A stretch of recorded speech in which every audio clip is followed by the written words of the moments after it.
ఇంట్లో దేవుడికి దండం పెట్టుకొని ఒక పల్లెటూరు నుంచి ఇక్కడికి బయలుదేరి వచ్చి ఆయన్నే దేవుడుగా కొలిచే స్థాయికి ఎదిగిన నందమూరి తారక రామారావు గారిని చూసి నేర్చుకోండి. కృషి ఉంటే ఖచ్చితంగా మనుషులు ఋషులవుతారు అని.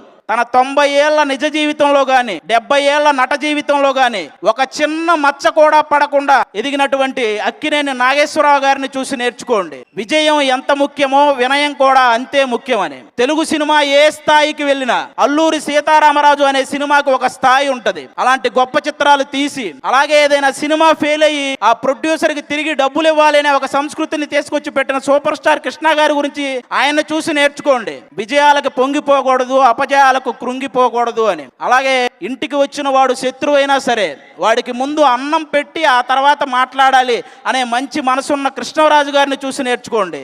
మనం ఎదిగిన తర్వాత ఎప్పుడు అవతల వాడికి పెట్టే స్థితిలో ఉండాలి కానీ అవతల పొమ్మని నెట్టే స్థితిలో ఉండకూడదు అని. అలాగే మన డబ్బు పేరు ఇలాంటివి ఈజీగా సంపాదించవచ్చు, కానీ సంపాదించిన డబ్బును కాపాడుకోవటం చాలా కష్టం. అలా కాపాడుకొని చూపించి బతికినంతకాలం రాజులా బతికిన శోభన్ బాబు గారిని చూసి నేర్చుకోండి. ఒక్కసారి శోభన్ బాబు గారిని చూసి నేర్చుకోండి. మీరంతా బతికినంతకాలం ఇలా బతకాలరా అని మనం నేర్చుకోవాలి.